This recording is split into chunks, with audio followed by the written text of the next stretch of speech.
My name's Isabel Seton-Browne. I'm auditioning for the Oxford School of Drama's 3-year acting course and 6-month foundation course. For my classical monologue, I have chosen to perform the Jailer's Daughter's monologue from Act 2, Scene 4 of Two Noble Kinsmen by John Fletcher and William Shakespeare. And for my contemporary monologue, I'm doing Emma's monologue from Act 1 of Duncan Macmillan's play People, Places and Things. Why should I love this gentleman? 'Tis odds he never will affect me. I am base. My father, the mean keeper of his prison, and he a prince. To marry him is hopeless. To be his whore is witless. Out upon't. What pushes are we wenches driven to when 15 once has found us? First I saw him. I, seeing, thought he was a goodly man. He has much in him to please a woman, should he choose to bestow it so as ever these eyes yet saw. Next I pitied him, and so would any young wench on my conscience that ever dreamed or vowed their maidenhood to a young handsome man. And then I loved him. Extremely loved him. Infinitely loved him. And yet he had a cousin. Fair is he too, but in my heart was Palamon. And there, Lord, what a coil he keeps. To hear him sing in an evening, oh, what a heaven it is. And yet his songs are sad ones. Fairer spoken was never gentleman. When I go in the morning to bring him his water, first he bows his noble body to me and then salutes me thus. Fair and gentle maid, may thy goodness get thee a happy husband.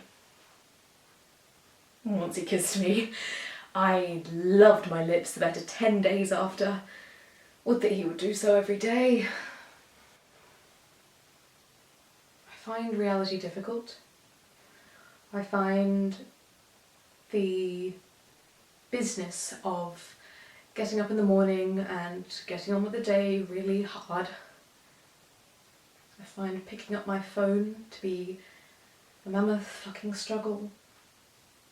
The number on my inbox, the friends that won't see me anymore, the food pictures and porn videos, and bombings and beheadings, and the moral ambivalence you have to be able to carry on with your day. I find the knowledge that we're all just atoms and one day we'll just stop and be dirt in the ground, I find that overwhelmingly disappointing. And I wish I could feel otherwise. I wish I could be like you, or like my mother, to feel that some things are predetermined and meaningful and that we're somewhere on a track between a start and a finish line, but I can't because I care about what's true, what's actually verifiably true. You're able to forfeit rationality for some comforting half-truth, so how are you supposed to help me? You're looking at the world through such a tight filter, you're barely even living in it, you're barely alive. Drugs and alcohol have never let me down. They have always loved me.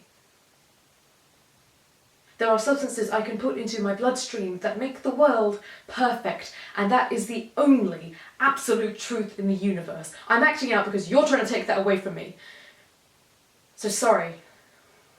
So the scene from a film that emotionally impacted on me comes from the South Korean zombie apocalypse film Train to Busan. The film revolves around the relationship between a neglectful workaholic father and his young daughter, who is naturally quite wary of him because he's a really bad father and a really bad person at the beginning of the film. However, throughout the film, he begins to become more selfless and more protective of his daughter, and they begin to bond and need each other. However, quite near the end of the film, when they're quite close to the safe haven of Busan, which is where they're headed on the train to Busan, the father character gets bitten by a zombie and contracts the zombie virus because zombies don't observe social distancing, and he begins to transform into a zombie.